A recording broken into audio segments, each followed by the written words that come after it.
국민TV 시사 토크쇼 맘마이스 여러분의 힘찬 박수로 출발하겠습니다. 아이고 반갑습니다. 네 반갑습니다. 여러분의 귀염둥이 최욱입니다. 안녕하세요 김용민입니다. 반갑습니다. 네. 예. 오늘도 단출하게 저희 둘이서 진행을 하게 됐습니다. 정영진 씨가 지금 뭐 하고 있습니까? 오늘 좀 급하게 예. 바람을 피러 가서요. 네, 좀 급하게 잡혀가지고 불가피하게 네, 바람을 네, 피러. 네. 올바른 보험, 네. 올보넷을 여러분에게 강력 추천하는 바입니다. 예, 요즘에 뭐 보험 한두 개 드신 분들이 거의 없죠. 서너 개씩 그 이상도 드는 분들이 많이 계신데 그만큼 우리가 불확실성 시대에 살고 있습니다. 네, 그런데 정작 나에게 중요한 보험을 안 드는 경우가 많아요. 네. 뭐 이모가 하기 때문에 하나 들고 옆집 아줌마 뭐 이런 식으로 하다 보니까 네. 이제는 보험 다이어트가 필요한 시기가 왔습니다. 그렇습니다. 불필요한 보험에 괜히 가입돼 있는 경우도 많이 있고요. 그렇습니다. 네. 불필요하게 내가 갖고 있는 것들 이런 것들을 이제 최적화 시켜주고요. 다이어트를 시켜줍니다. 네. 개인이 하기는 쉽지 않아요. 해서 네. 전문가와 상담을 받아보시라는 겁니다. 그 정영진 씨가 그 바람 피웠다 걸렸을 때 네. 그때 이제 보상받는 보험에 가입했는데 그건 어떻게 그만두라고 할까요? 아니면 계속하라고 할까요? 이제 그 부분이 이제 수혜자를 아내가 네. 아내로 돼 있거든요. 아, 그렇습니까? 네, 이게 좋아야 될지 말아야 될지 참 난감한 상황이라는 전언이 있습니다. 예, 예. 네. 자 인터넷 검색창에서 올보넷 검색하시거나 카카오톡에 올보넷을 친구 추가하시면은 24시간 상담이 가능합니다. 1670-7639 1670-7639번입니다. 자 그러면 오늘의 게스트를 여러분께 소개를 해드리겠습니다. 곧 큰 감투를 쓰지 않을까. 그래요? 네, 거의 초읽기에 들어가고 있습니다. 어떤 감투? 뭐 법조계에 또 관련된 그런 감투를 은근슬쩍 기대하는 표정이던데요. 그래요? 네. 만나보겠습니다. 더불어민주당 박범계 의원 뜨거운 박수 부탁드립니다.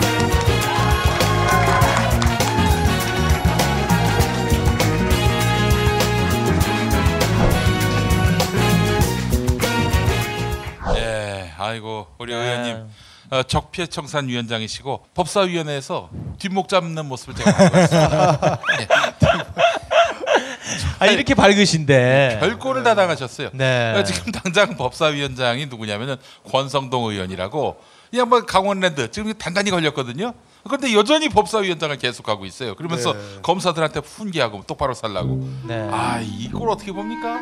눈을 뜨고 사니까 그냥 보는 거지. 사람 같 사람 갓까지 나오셨어요. 아니 제가 아무튼 살고 있습니다. 큰 감투를 앞두고 뭔가 좀 조심하는 분위기네요. 무슨 감투요? 왜 아까 그 네. 안에서 들으니까 그러셨는데 웬 감투? 제 감투 뭐 지금 그냥 국회의원이고 또 집권당의 적폐청산위원장이면 됐지 뭐. 무슨 감투예요? 그럼 어떻게 연락합니까? 아무 생각 없더라고? 접으라고? 어디? 이제 또 한 라인이 있습니다. 예. 고사한다고 제가 전하겠습니다. 누구한테? 네? 누구한테? 있어요? 또 제가 또 라인이. 그래요, 예.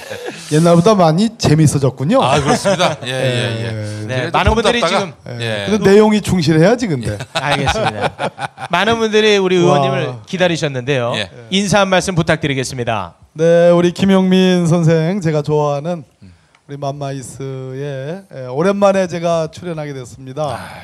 새로운 내용으로 깜짝 놀랄 만한 폭로를 해달라는 부탁이었지만 그런 거 없습니다.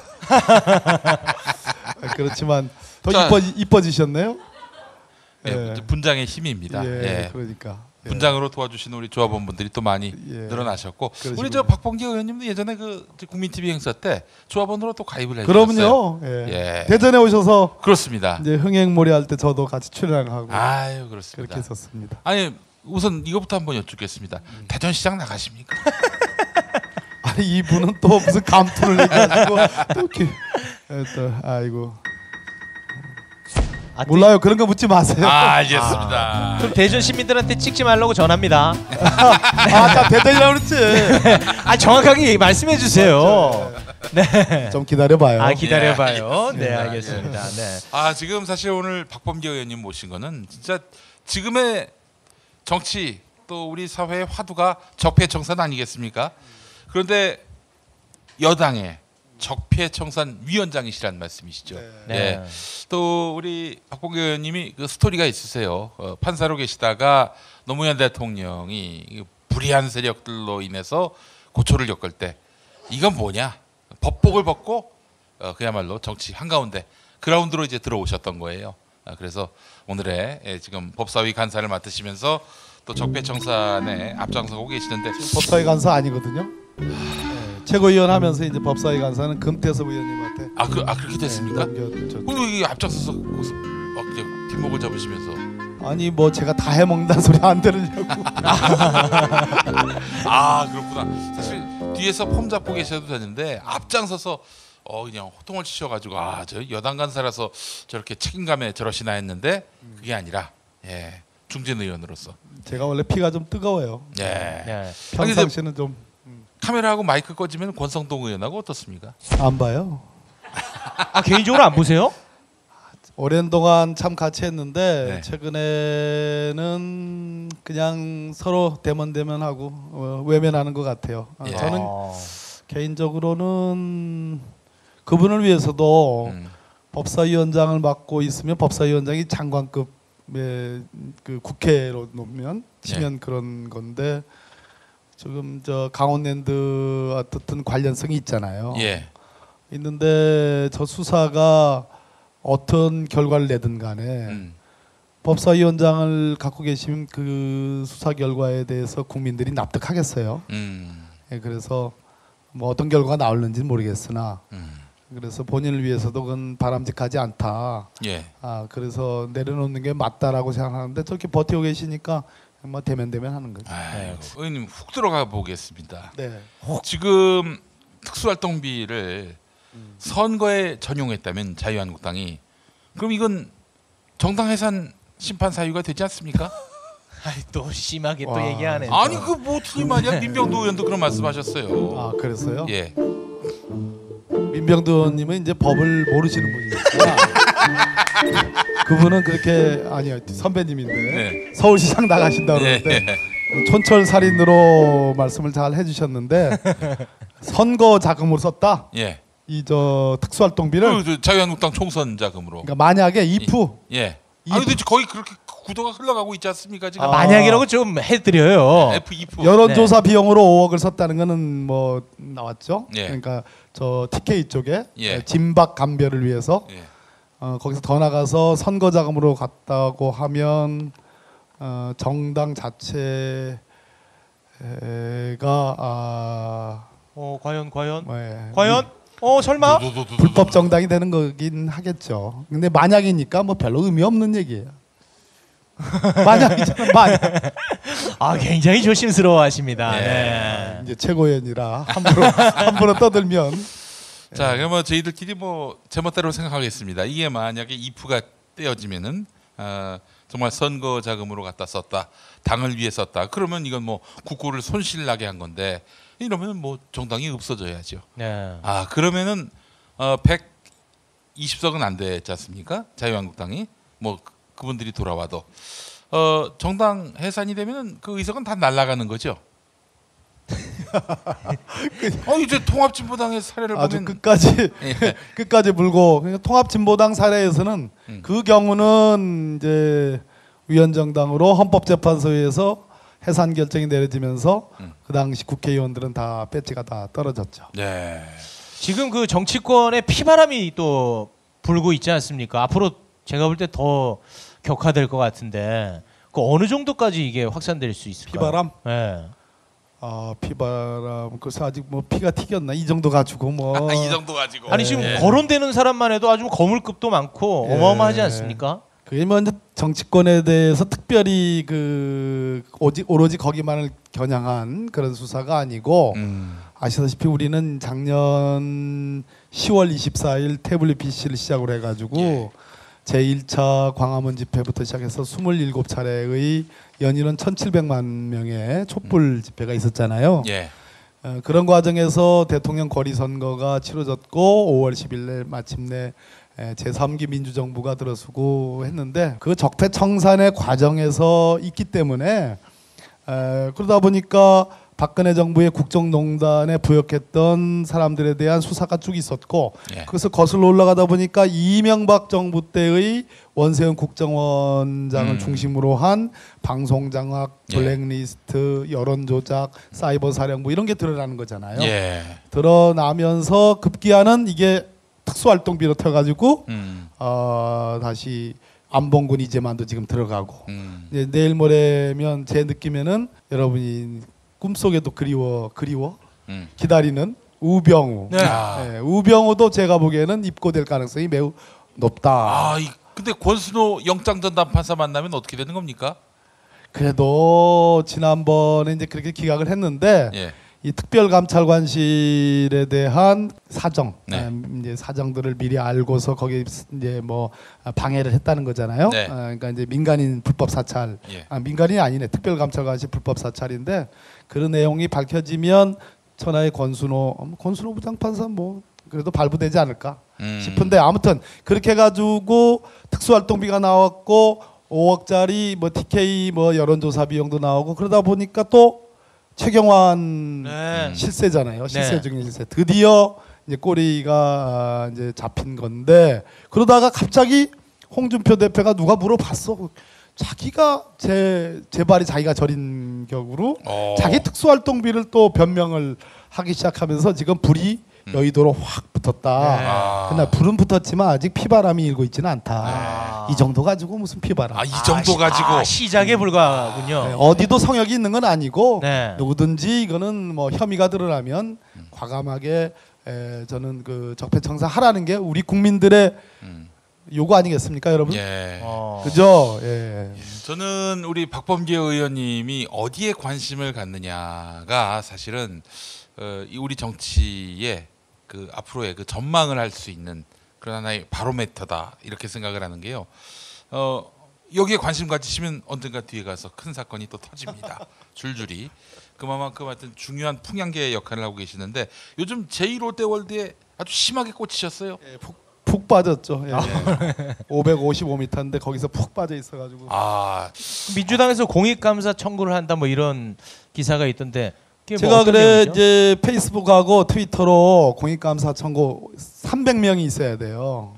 그래서 그 이렇게 좀 참여해 주십시오라고 했더니 한 이틀 만에 300명이 넘으셨어요. 예. 그래서 한 350명쯤 됐는데 이분들이 그냥 문자로만 나 참여하겠습니다 이걸로 끝나는 게 아니고 예. 저희들이 그분들께 전화를 일일이 드려가지고 동의서를 받아요. 동의서를 송부를 우송을 해드리면 그분들이 서명 자필 서명을 하고 그거를 또 이렇게 봉투를 딱 만들어서 제 방으로 보내야 되거든요. 예, 조금 그러니까 번잡한 일이잖아요. 네. 네? 그러다 보니까 정작 문자는 한 350명 정도 오셨는데 직접 그걸 우송을 해주시는 분들은 아직 너무 적어요. 그래서 다시 그분들께 간곡히 부탁드리는데 조금 품이 드시더라도 좀 보내드린 그것을 보시고 우송을 꼭 해달라. 그게 이제 완료가 되면 다음 절차가 어떻게 되는 거죠? 그렇게 되면 이제 저희들 적폐청산위원회 위원들과 함께 청구서를 만들어서 감사원으로 가는 거죠. 가서 접수시키는 거죠. 이제 그러면 그때부터 감사원에서 감사가 시작되는 겁니까? 왜 감사를 생각했냐면 이게 이제 범죄 혐의가 분명히 이게 사실은 1988년부터 롯데 신격호 회장이 이 수건 사업이에요. 그리고 이 제2 롯데월드 석촌 호수를 고집한 거예요. 그 왜 석촌 호수를 고집을 했을까? 석촌 호수란 데는 성남 비행장하고 불과 5km 떨어진 데인데 맞습니다. 우리 공군 1호기가 뭐예요? 대통령 전용기예요. 대통령 전용기가 여기를 뜨고 내려요. 그다음에 두 번째는 여러 가지 수송기들이 이 군시설물로 이렇게 사용을 하고 유사시에는 미군 비행기들이 전투기들이 많이 들어와요. 그리고 전쟁이 나면 그런 일은 없어야 되겠지만 만약에 전쟁이 난다면 한국에 있는 외국인들을 실어 나르는 기지예요, 얘가. 그러니까 비행기들이 지금이야 뭐 많이 뜨고 내리진 않지만 무슨 사태가 나면 비행기들이 엄청 몰려서 뜨고 내리는데 5km라고 한다면 초음속으로 달리는 비행기가 잘못 조종사가 정말 하차 실수만 하면 들이받는. 하는 거예요. 네. 근데 이거를 역대 정부가 다 노노했단 말이에요. 네. 노무현 대통령도 사실은 그런가 싶어서 해줄 뻔하다가 공군이 이건 절대 안 됩니다, 대통령님. 그래가지고 노 대통령께서 그러면 안 되지. 그래서 거절을 한 그런 사례인데 네. 이명박 대통령이 2008년에 취임하자마자 바로 일사천리로 승인을 해준 거예요. 하하. 승인해져가지고 지금 이 문제가 국가 안보상의 문제가 있고 두 번째는 아까 제가 말씀드렸듯이 안전상의 문제가 그대로 있는 거예요. 예. 그런데 분명히 신격호 회장의 20년 수건 사업이 한 쾌 해결됐다고 하면 우리가 과거 사례로 볼 때 어떤 야로가 야로 좀 이상하다. 최고위원이라고 아까 그렇게 하시다. 뭐지? 무슨 아무튼 무슨 그 야로 말고 뭐지? 야로 말고 뭐지? 미심쩍은 거, 수상한 거 있을 가능성이 있잖아. 유착 의혹. 분명히 뭐가 있을 가능성이 있다. 아니 그 MB가 이게 그 맨입해줄 분이 아니지 않습니까? 그건 모르겠어요.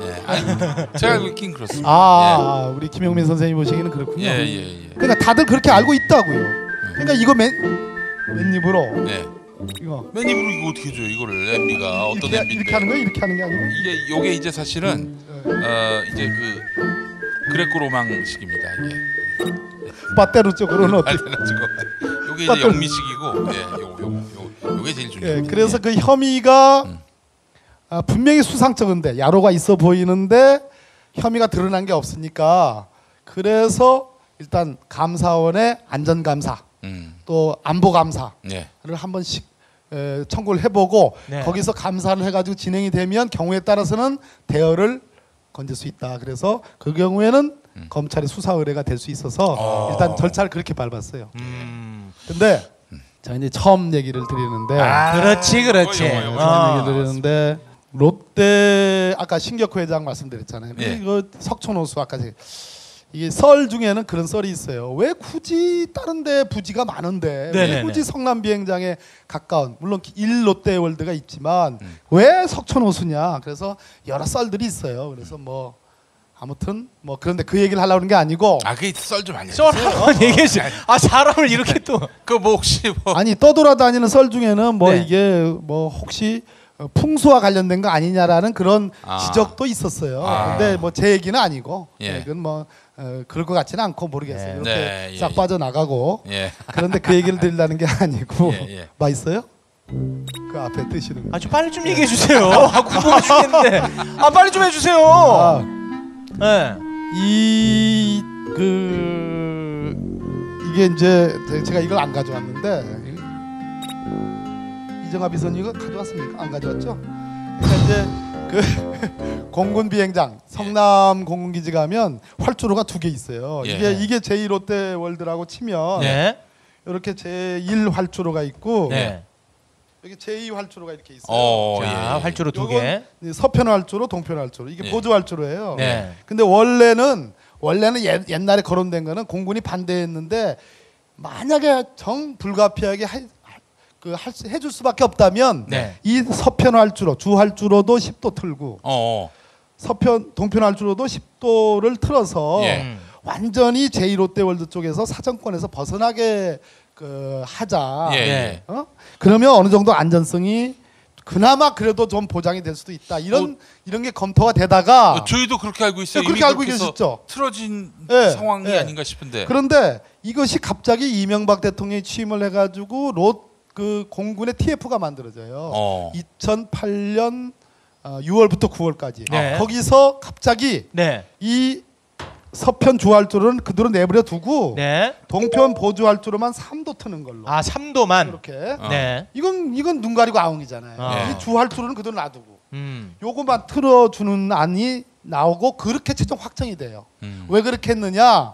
서편 활주로도 10도 틀고 동편 활주로도 10도 틀면 이 건설 비용이 1조 2천억에서 1조 8천억이 드는 거예요. 아, 돈이 많이 드니까. 예. 이 돈이 그렇게 많이 들어요. 근데 요 서편 활주로는 그대로 내버려 두고 동편 활주로만 3도 틀면 한 1,000억밖에 안 들어. 아. 이 건설 비용이 아. 1,000억밖에 안 들어요. 예. 그런데 이 얘기를 하려고 하는 게 아니야 아직도. 네. 예. 그런데 그런데 이 서편 동편 활주로 3도 트는 건설을 어디서 했냐면 롯데물산이 했어요. 예. 아. 그런데 당시 이 롯데물산의 사장님이 누구냐면 예.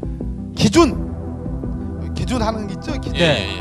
성함이 기준. 이름이 기준이에요. 기준이라는 예. 분이에요. 예. 예, 이 사장님이. 네, 그 네. 이제 영문 이름이 스탠다드라는 소문이 있던데. 예. 그거 모르겠어요. 예. 아, 원래 영어를 잘 하시는군요. 예, 기준. 까먹어요. 자꾸 그렇게. 죄송한데 잡담 그만하시고 빨리빨리 좀 합시다. 궁금해요. 네. 겐세이를 놓으시면 까먹어. 겐세이 최고위원 겐세이. 네. 야로와 겐세이. 네.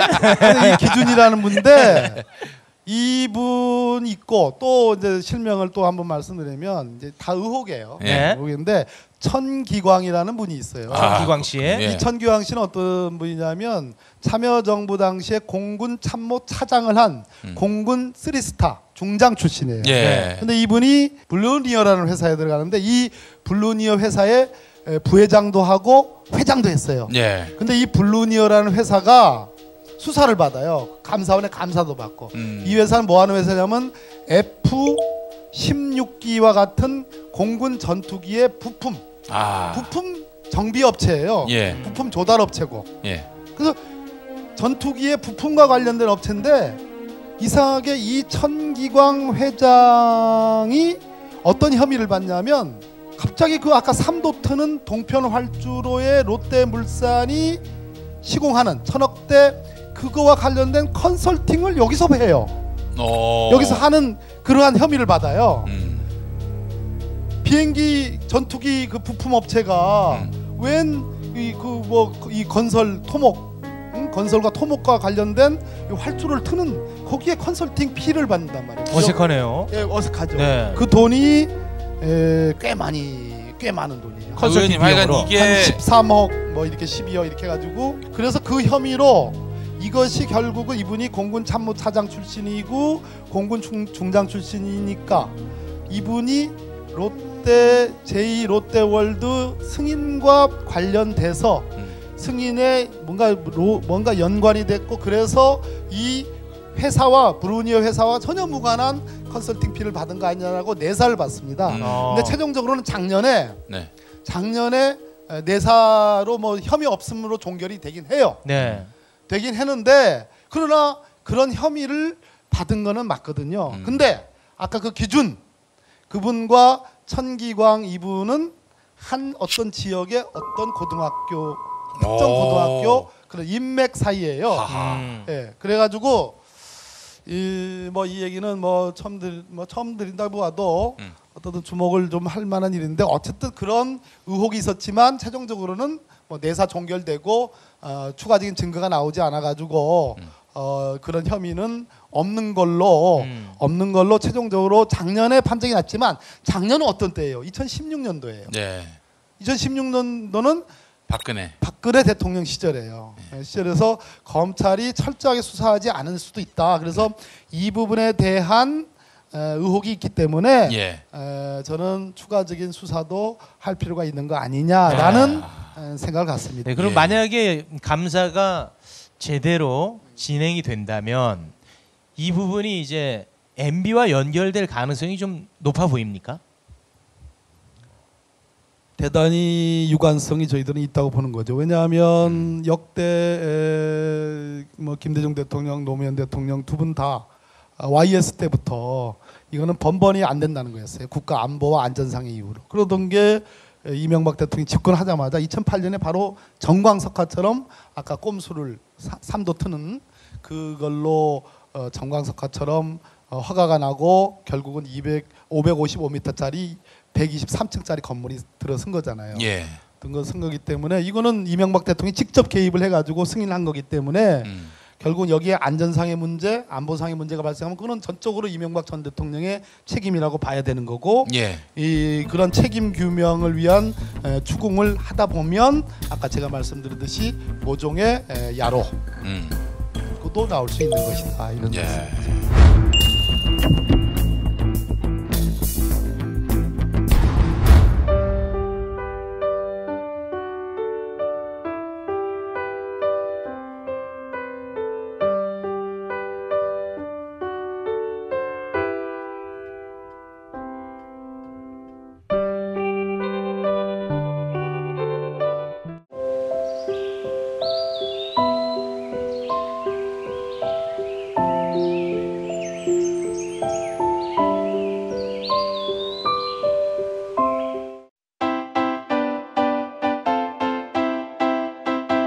안녕하십니까.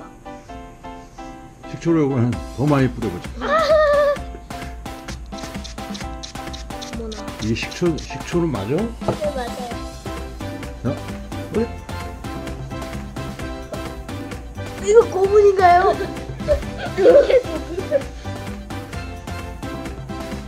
차라리 사약은 맛있겠어요. 맞아요.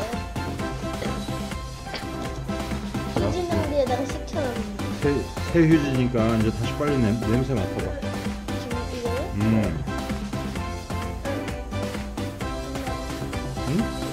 안 나? 여기다.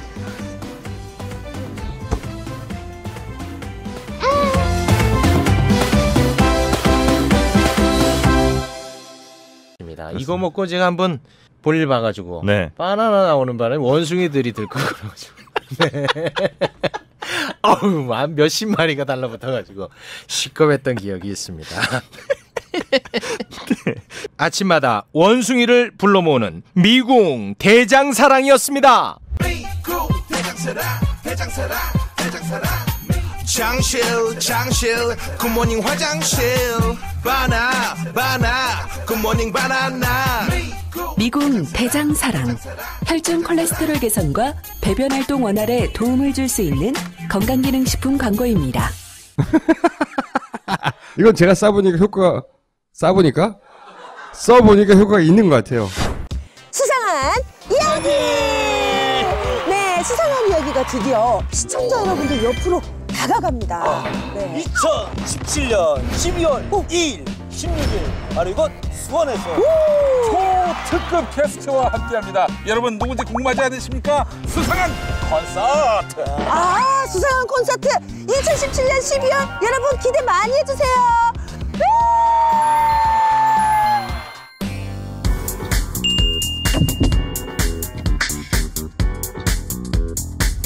자 열심히 일하셨으니까 이제 좀 쉬어야겠지요. 그렇습니다. 네 멀리 가실 필요 없습니다. 예. 제주도에서 제주 쉼 투어와 함께 즐기시기 바랍니다. 그렇습니다. 내 인생의 쉼표 제주 쉼 투어, 제주 쉼 투어를 여러분들께 강력하게 추천합니다. 네 제주도 여행할 때 꼭 필요한 항공권, 렌트카, 숙소, 버스, 관광 택시 여러 가지를 가장 값싸게 여러분에게 다가서고 있습니다. 아니, 특별히 싸다기보다는 네. 믿을 수 있다. 아. 그러니까 바가지 쓰는 게 싫다. 하여튼 뭐 아무리 저가라도 바가지 쓴다라고 판단되면은 기분 상하잖아요. 예.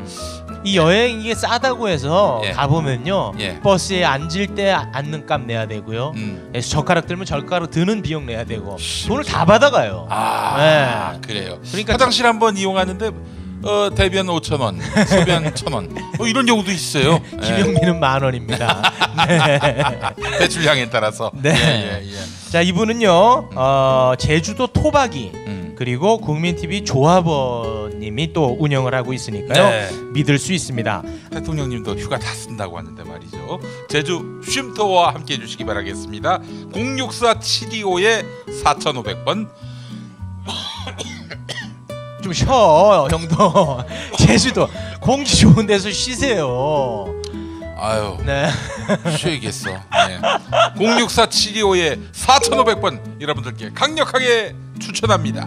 아 그래요. 그 제2 롯데월드 문제와 관련해서는 국민의 안전과 또 국가안보에 여러 가지 그 걸림돌들이 있음에도 불구하고 밀어붙였다는 점에서 진실이 확실히 규명돼야 할 텐데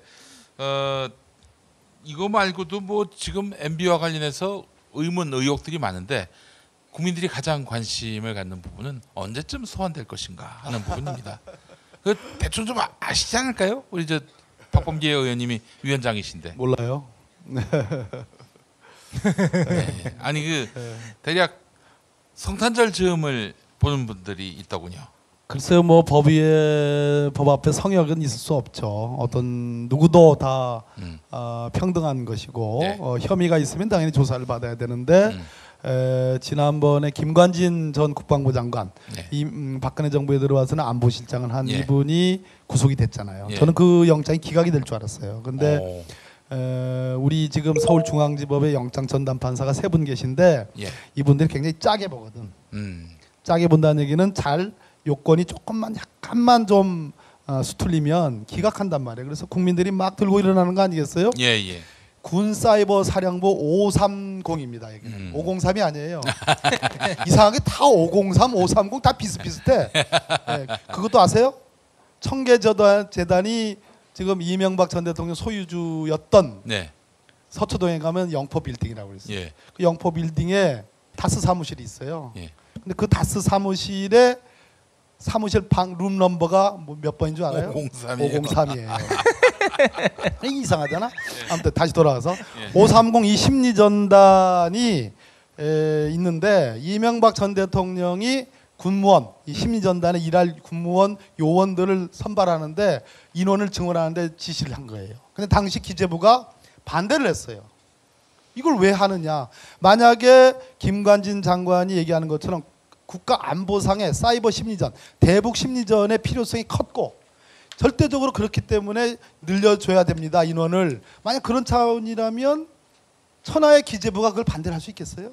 그게 아니고 기재부가 보기에도 이거 좀 뭔가 문제가 있는 거거든. 이상한 데 쓰려고. 왜냐하면 그 시점이 언제냐면 2012년 총선이 있기 한 달 전이야.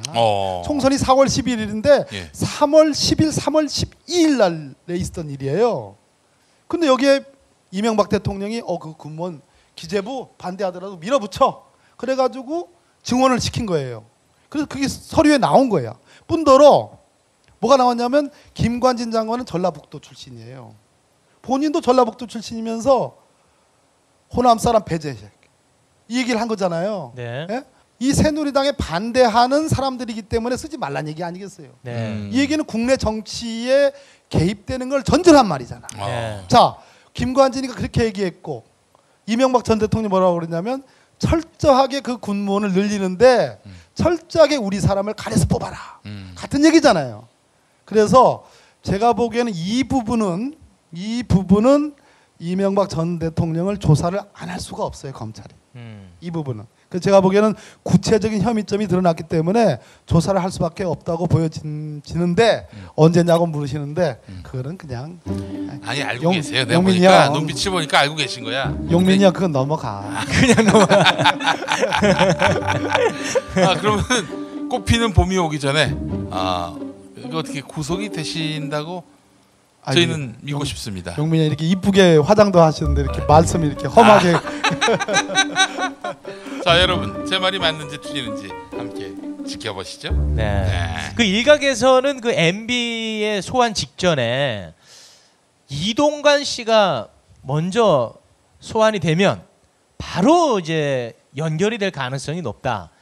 왜냐하면 이제 홍보 수석도 하고 이제 그와 관련된 일들을 아마 많이 했을 테니까. 또 방송 장악권도 있어요. 그러니까요. 이동관 씨는 방송 장악권 건과 관련해서 그 전에 아까 군사이버 사령부 530 심리전단과 관련해서는 김태효 국방전략비서관인가 그분이 아마 소환될 가능성이 높죠. 그 양반 김태효 씨가 사실은 베이징에서 북한 쪽 인사들하고 만나가지고 제발 남북 정상회담을 오케이 해주십시오 하면서 뇌물을 전달하려 했다. 북한 측이 이렇게 주장을 했었어요. 그렇죠. 논란이 많은 인물인데 MB는 그 이제 사실은 굉장히 중요한 게 이제 원세훈 씨 아니겠습니까? 예. 원세훈 씨가 사실은 불면은 MB는 뭐 꼼짝없이 이제 감옥에 가는 것인데. 그건 뭐 예. 진짜 그 원사훈 씨 어떻게 심경의 변화가 있습니까? 뭐 자기가 다 했다고 그러면 그 죄를 다 뒤집어 써야 되는 건데. 제가 검사입니까? 실세 아니십니까? 실세? 일을 실자에다가 새로. 아이 무슨 말씀을 그렇게 하십니까? 아유 그런 뭐 끔찍한 말씀 하지 마세요. 실세라는 얘기 듣고서 나중에 몇 년 뒤에 몸성한 사람 하나도 없어요. 알겠습니다. 저는 그냥 정의로운 대한민국을 지향하는 일개 국회의원입니다. 알겠습니다. 근데 이명박 대통령이 왜 국정원과 아무런 관계가 없는 서울시장을 할 때 원래 서울시 공무원이었고 서울시장 할 때 이제 부시장하고 그냥 행정공무원이에요. 그러니까 정보하고는 관계가 없는. 군대도 안 갔다 왔어요 그 양반이. 심지어 그렇긴 하죠.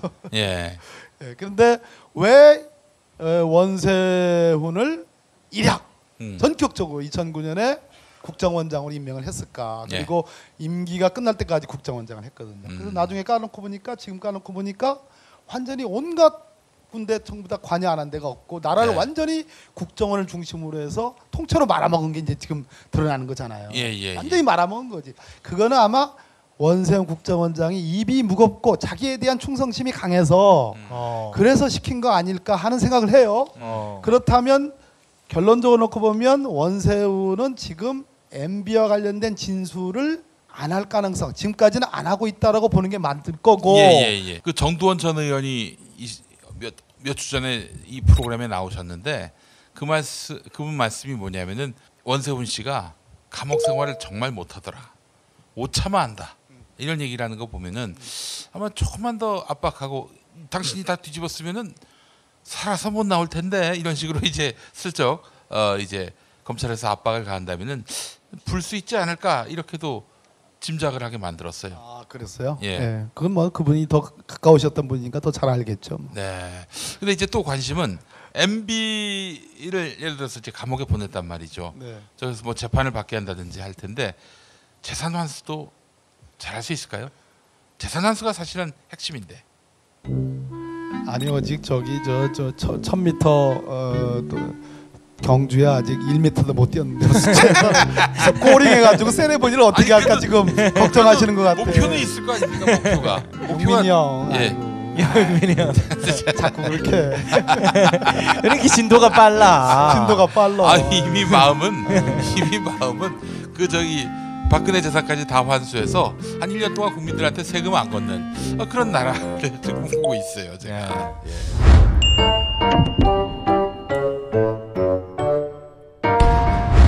입고 걷기만 하면 허리 통증이 완화되는 속옷이 있다? 틀어진 골반이 통증을 유발할 수 있다는 놀라운 사실. 골반의 상태를 검사해 보았습니다. 바디로직을 입기 전 제자리에서 50걸음을 걸어본 후 바디로직을 입고 걸어보겠습니다. 이야, 눈에 띄는 변화. 바디로직의 특허 기술인 토크밴드의 회전력이 근육과 골격을 자극해 골반을 바로잡아줍니다. 입고 걷기만 해도 통증이 좋아질 수 있습니다. 바디로직은 상품을 끝까지 책임집니다. 효과가 없으면 세탁하거나 사용한 후라도 100% 환불 보장. 자세한 환불 규정은 홈페이지를 참조해주세요. 지금 바로 검색창에 바디로직을 검색하세요. 나한테 맞는 것도 있었네? 아직도 삭막하게 문자로만 인사를 보내십니까? 여러분의 소중한 마음을 직접 전해드립니다. 이제 꽃마트에서 주문하세요. 전국 어디서나 총알 배송 오케이. 시들시들한 재생꽃은 이제 그만! 꽃마트는 농장 직영의 싱싱한 꽃만을 사용합니다. 주문하고 걱정은 그만. 확실한 배달 사진으로 여러분의 걱정을 덜어드립니다. 이제 꽃마트에서 여러분의 마음을 전하세요. 지금 바로 검색창에 꽃마트를 검색하세요. 비타민 엔젤스는 생각했습니다. 어떻게 하면 더 좋은 유산균을 만들 수 있을까? 세계 1등 원료회사를 찾아 그중 제일 좋은 원료로 유산균을 만들자. 여러 논문과 인체 시험으로 장 건강에 유익함이 입증된 프로바이오틱스 비지. 인터넷 검색창에 프로바이오틱스 비지를 쳐보세요.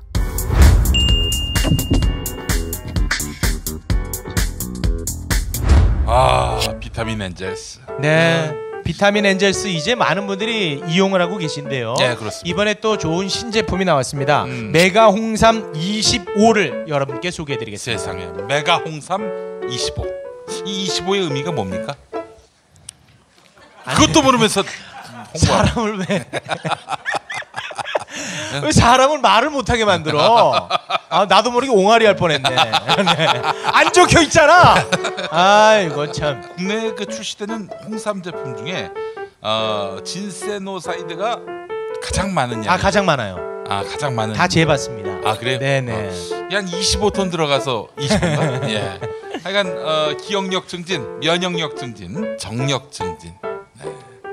정력 증진은 없습니다만 있을 것 같아요, 왠지. 네네. 피로 개선, 항산화, 혈행 개선에 또 갱년기 증상 완화까지. 청춘으로 돌아갑니다, 한마디로. 그렇습니다. 이런 이제 건강 기능 식품은요, 굉장히 그 유명 브랜드들이랑 재료가 같아요, 사실. 그래요? 네. 이게 그 마케팅 비용으로 다 빠지는 거거든요. 그럼 이건 특별히 쌀 수밖에 없겠네요. 그렇죠. 네. 국민 마켓에서 많은 구입 부탁드리겠습니다. 가장 싼 마켓, 국민 마켓 여러분 많이 들러주시기 바라겠습니다. 마켓.국민.tv 비타민 엔젤스였습니다. 자, 그러면 제가 질문 하나 드리겠습니다. 이 정부의 최대 과제가 적폐청산과 더불어 검찰 개혁 아니겠습니까? 근데 그 모 보수 매체에서 나온 기사를 봤더니 그 문무일 검찰총장한테 일선 검사장들이 수사에 대한 그 비판의 목소리를 냈다고 하던데 그 팩트입니까? 가능합니까 그런 게? 실제 분위기가 그런가요? 그리고 오늘 제가 아주 각오는 하고 왔지만 오늘 아주 예민한 질문들을 요 정도는 엄청나게 그랬던 것 같아요. 그래요? 큰일 났네. 그랬던 것 같고 일선 검사장들은 꽤 많으니까 두 차례에 걸쳐서 문무일 검찰총장이 회의 소집을 했고 한 차례는 이제 이 지청장들 모아서 회의를 했던 것 같은데 일부 검사장들이 그런 얘기를 한 것 같습니다. 그래요? 한 것 같은데 제가 드리고 싶은 말씀은 그럼에도 불구하고 홍준표 자유한국당 대표는 검찰이 이 법무부의 특활비를 상납했다. 그러니까 현직 검찰총장도 문무일 총장도 구속 기소해라. 이렇게 험한 말을 한 거예요. 그 얘기는 뭐냐하면 문무일 검찰총장이나 뭐 윤석열 서울지검장이 혹시 어떠한 검찰을 바라보는 현행 수사를 하는 데 있어서 조금 관점이 다소 다른 면이 있다 하더라도 어차피 자유한국당에서 볼 때는 제가 아까 썼던 말 있죠. 개찐 또 찐. 똑같이 문재인 대통령이 임명한 검찰총장이요. 문재인 대통령이 임명한 서울중앙지검장이기 때문에 한 식구로 보인다는 거죠. 그래서 일단은 문무일 검찰총장이 정말 강단을 갖고 그날 뭐 잘 말씀하신 것 같더라고요. 그 조선일보 기사를 보면 달리 방법이 없지 않느냐. 국민들이 적폐청산 수사를 원하고 있고 혐의가 드러난 이상은 이것을 피할 수 있는 방법은 회피할 수 있는 방법은 없지 않느냐라는 식으로 말씀했기 때문에 전 잘 정리를 했다고 보여지고 다만 일부 검사장들이 그 얘기를 했다는 것은 이 얘기예요. 그 내용 기사의 내용은 청와대 하명 수사를 왜 검찰이 앞장서서 정치적 사건을 수사를 하느냐 뭐 이런 얘기예요. 그러면 청와대 하명 사건이란 증거도 없을 뿐더러 이것은 각 국정원이라든지 각 부처의 TF에서 적폐청산 TF에서 조사를 해가지고 혐의점이 발견돼가지고 검찰로 수사하라는 의뢰를 해가지고 온 거예요. 근데 증거가 너무 명백해. 수사를 안 할 수가 없어. 그럼 그 수사를 덮으란 말이에요. 덮다는 얘기는 이명박 정부의 적폐고 박근혜 정부의 적폐이기 때문에 수사를 덮으라는 것은 그런 불공정하기 짝이 없는 얘기죠. 그거는 만약 그런 얘기가 사실이라면은 그런 얘기를 한 검사장에게 제가 한번 여쭤보고 싶어요. 그렇다면 혐의가 드러나고 증거가 있는데 그걸 수사를 덮으라고 한다는 얘기는 그럼 직무유기를 하라는 얘기냐? 그렇잖아요. 노무현 대통령은 특별한 기획을 통해서 느닷없이 국세청 서울지방국세청 조사사국이 관할도 아닌 저기 경남 김해에 가가지고 태광실업이라는 박연차 회장의 세무조사를 특별세무조사를 해가지고 싹 끌어다가 딱 5개월 뒤에 대검 중수부 수사가 시작됐거든. 그러고 나서 마구 그냥 경마식 보도해가지고 망신 주고 무슨 뭐 명품 시계와 무슨 뭐 논두렁 뭐 해가지고 네이밍을 붙여가지고 그분을 결국은 돌아가셨잖아요. 돌아가셨. 그거는 잘한 거예요, 그럼? 근데 우리가 그것 때문에 하는 건 아니지만 작년에 촛불 민심이 있었고 촛불 혁명이 있었기 때문에 박근혜 전 대통령이 탄핵됐고 탄핵된 원인을 찾아가다 보니까 여러 혐의점이 나오고 증거가 나와서 수사하는 거지. 그런데 그거를 하지 말라고 하는 것은 그거는 검사장 뭐 어느 분이 그런 얘기를 하시는지 모르겠으나 그것은 있을 법한 얘기가 아니고 불법에 눈 감아주라는 얘기이기 때문에 그거는 택도 없는 말씀이다. 다른 사람도 아니고 검사장 제가 조금 흥분했네. 네. 아니 그런 삐딱선을 타는 검사들이 있는 이유가 그 MB 특검과 연결된 검사들이 아직 남아 있고 또는 우병우와 연결된 검사들이 남아 있기 때문입니까? 왜 그런 거죠? 저는 우리 검사장들 어떤 분들이 그런 말씀을 하시는지 모르겠지만 그렇다고 보지는 않아요. 다만 사람 목숨은 여러분 저기 지금 현 이 상황에서도 대한민국 저기 어느 오지의 공사 현장에서 불의의 어떤 공사 사고로 인해서 돌아가시는 분들이 있습니다. 교통사고로 돌아가시는 분들이 있습니다. 그죠? 탄광에서 매몰돼 가지고 돌아가시는 광부가 있습니다. 그 사람의 목숨과 검사의 목숨이나 국정원에 채용됐던 그 변호사, 정모 변호사 자살했잖아요, 거기도. 예. 그 목숨이나 목숨값은 다 똑같은 거예요. 예. 그렇잖아요? 어디 사람 목숨에서 귀하고 천한 게 어디 있습니까? 그런데 유독 검찰에서 국정원에 파견 나갔던 그 검사, 변모 검사 제 동기입니다. 예. 사람 목숨 똑같거든. 예. 그런데 검사가 자살했다고 해서 일부 검사들이 일선 검사들이 격앙된 건 맞아요. 그런데 검사가 국정원에 파견 나간 거는 국정원에서 증거 조작 공작 TF에 들어가서 그 일을 하라는 얘기가 아니에요. 예, 맞습니다. 혹시나 국정원에 있는 정보 요원들이 법률적으로 잘못된 길을 가거나 불법적인 일을 하면 그것을 못하도록 법률 전문가인 검사가 가서 지도하고 자문하라고 보낸 거지. 그 공작 TF에 들어가서 검사가 국법 질서를 지키라는 검사가 국법 질서를 위반하는데 나서라는 게 아니거든. 그런 부분은 반성하지 않고 우리 검찰 식구, 우리 검사가 자살했다? 자, 그 정모 변호사의 자살, 정모 변호사는 검찰에 윤석열 그 서울중앙지검에 소환돼 가지고 수사에 협조를 잘했어요. 다 불었어요. 그리고 서류도 다 갖다 주기로 약속하고 돌려나갔어요. 그러니까 검찰 입장에서는 오히려 그 정모 변호사가 자살하는 거 죽는 게 오히려 수사에 어려운 일이 되는 거예요. 네. 또 국정원 입장에서는 지금 서훈 국정원장이 문재인 대통령에서 임명받아가지고 지금 이 TF 지금 이거 밝혀내는 거잖아요. 그러니까 이 정모 변호사라는 분은 검찰 입장에서 지금 현재의 국정원의 입장에서는 귀한 사람이에요. 근데 이분이 갑자기 1차 자살 시도를 했다가 2차 번개탄으로 자살한 거예요. 이 자살은 너무너무 미스테리가 많아요. 도대체 누가 이 정모 변호사의 자살에 누가 인과관계에 있는 영향을 미쳤느냐. 근데 이 부분은 우리 국민들이 이 부분에 대해서는 우리 검찰에 있는 검사들은 별로 주목하지 않아요. 그렇지 오로지 아니 우리와 같이 일했던 검사가 국정원 갔다 와서 뭐 아침 7시에 압수수색을 받아서 목숨을 던졌으니까 이건 있을 수가 없는 일이야. 이 얘기야말로 우리가 검찰개혁을 왜 하자는 겁니까? 왜 하자는 거죠? 이렇게 검찰이 무소불위의 권한과 권력을 가지고 남용하고 검찰이 대한민국 최고 집단이다.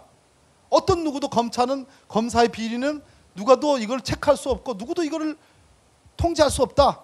그렇게 하는 것을 우리가 막기 위해서 검찰 개혁하는 거 아니겠어요? 그런 차원에서 지금 일부에 만약 그런 얘기가 있다면 그것은 잘못된 정서고 잘못된 진단이다. 그런 얘기를 드립니다. 그 죽음에 미스테리가 있다는 말씀을 들으니까 그 뭔가 좀 의문을 갖고 계십니까? 저는 의문이 있어요. 수사에 협조해서 서울중앙지검 수사팀 입장에서는 아주 중요한 증인이에요. 예.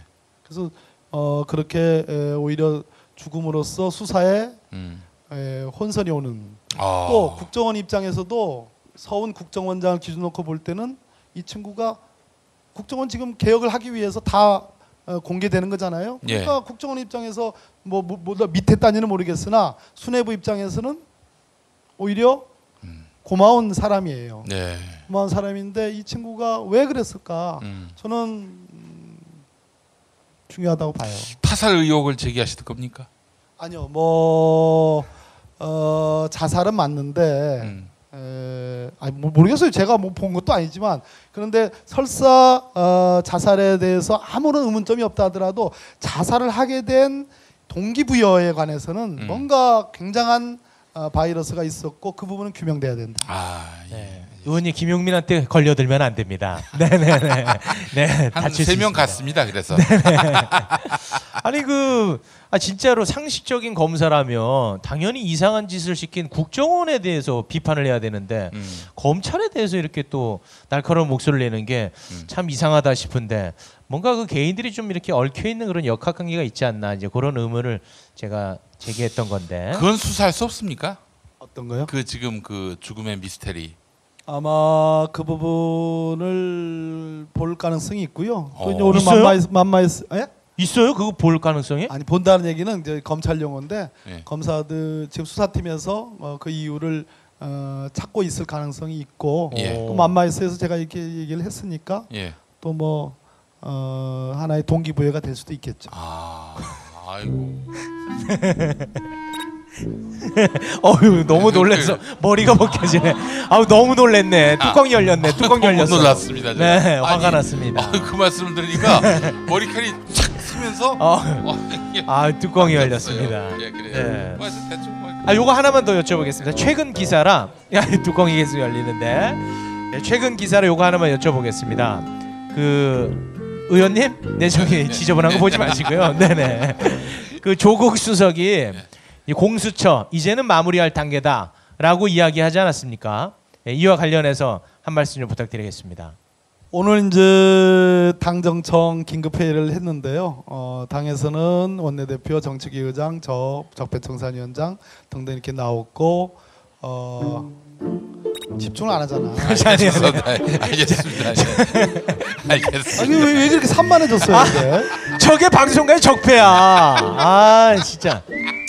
네, 계속 하시죠. 재밌기는 하네. 청와대에서는 조국 수석께서 오셨고 정부 쪽에서는 이제 박상기 법무부 장관 오시고 그랬는데 지금은 민정수석이지만 국회 오는 게 그렇게 쉬운 일은 아닌데. 그렇죠. 어쨌든 문재인 대통령께서 지난번에 국회 시정연설을 통해서 검찰 개혁의 알파요 오메가는 공수처, 고위공직자 범죄수사처의 설치다라는 것을 강조한 이후에 어떻든 대통령님의 의지를 민정수석을 통해서 국민들께 좀 알려드리고 또 하나는 야당에게 호소도 드리는 차원에서 왔습니다. 그 신설됨에 있어서 가장 걸림돌이 되는 게 무엇인지요? 자유한국당이지 뭐. 빙고. 역시 정치는 선명하고 간단해야 합니다. 맞습니다. 그러면 쉽지 않겠네요, 현실적으로는. 최대한 성의를 갖고 이제 내일 문재인 정부 들어서 처음으로 고위공직자 비리수사처 법안이 심사가 돼요. 되는데 좀 힘을 좀 여러분들 북돋아 주시고 우리가 서울중앙지검에서 적폐청산 수사만 끝내고 제도 개선을 이루지 못하면 일부 야당, 보수 야당이 지적하듯이 파라디들은 정치 보복만 한 거다. 결국 이런 프레임이 있을 수 있어요. 그래서 우리가 최선을 다해서 어떻든 검찰이 아무리 수사를 잘해도 그래도 검찰 개혁을 해야 돼요. 왜 그렇습니까? 2003년도에 노무현 대통령, 제가 그 당시 민정비서관이었는데 2003년도에 노무현 대통령이 집권한 뒤에 대선 자금이 수사가 있었어요. 근데 그 당시 안대희 중수부장으로 국민검사 얘기를 들었습니다. 그래서 쾌도난마식으로 여야를 가리지 않고 전부 다 수사를 해가지고 많은 사람들을 처벌했어요. 그때 국민들이 막 박수쳤어요. 검찰 잘한다, 검찰 잘한다. 그 전에는 어떤 일이 벌어졌냐면 2003년 3월 달에는 검사와의 대화. 그때 문재인 민정수석님, 저 민정희 비서관 저 옆에 앉았었잖아요. 예. 그래서 노무현 대통령께서 이 사람 이쯤 되면 막 하자는 거죠. 이런 말도 나오고 이 사람들이 외부 사람입니까? 뭐 이런 말도 나오고 그랬잖아요. 예. 그래가지고 우리 국민들이 야 대통령 노무현 대통령한테 막 그냥 대드는 거 보면서 검세스럽다 이런 말까지 나왔어요. 그래가지고 국민들이 검찰 개혁해야 된다 막 이런 여론이 비등했는데 대검 중수부에서 막 대선자금 수사해 가니까 국민들이 막 들어가니까 박수 쳤어요. 검찰 잘한다. 우리 국민 검사 막 그래가지고 뭐 떡도 갖다 주고 무슨 그렇죠. 선물도 갖다 주고 그러다 보니까 우리 국민들이 검찰 개혁에 싹 잊어버린 거예요. 예? 도끼자루 썩는 줄 모르고 싹 잊어버렸어. 그러고 나서 검찰이 무소불위에 검찰이 돼간 거예요. 그래가지고 이명박 대통령이 집권하고 박근혜 대통령이 집권하고 10년이 됐습니다. 지금. 그죠? 그러면 서울중앙지검에서 아무리 적폐청산 수사를 잘해도 검찰의 권한이 왜 너무 집중되고 너무 집중되면 고인물은 썩게 되잖아요. 권한이 집중되면 남용되기 마련이거든. 그 지금 잘한다고 해서 영원히 잘한다는 법은 없는 거라. 그래서 그 권한을 나눠 가져야 돼. 경찰하고도 좀 나눠주고 검경수사권 조정, 공수처도 만들어가지고 고위공직자 수사는 여기서 전담하게 해서 삼위일체가 된, 그죠? 삼위일체가 돼가지고 서로 견제와 균형을 해야지 독재를 안 하지. 그거 안 하니까 검사들 무슨 비리가 있어도 다 그냥 숨기고 우리 검사를 누가 건드려 다 이런 분위기였잖아요. 그런 차원에서 공수처가 필요하다 이런 말씀을 드립니다. 네. 이번에는 쳐달라고 안 했는데 치신 거예요. 네. 아, 목소리가 높이 올라가서 눈치껏 쳤습니다. 네네. 네네. 아 끝으로 좀 불편한 질문 하나 해도 됩니까? Yes. 그 저 전병헌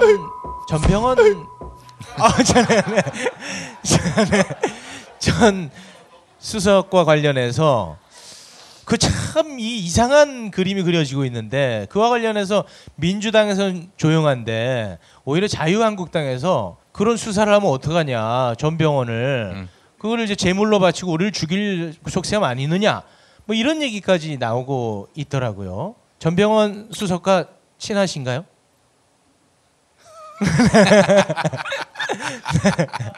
우리 중학교 선배님입니다. 아이고 세상에. 참 이거 큰일 났네 이거 어떻게 해?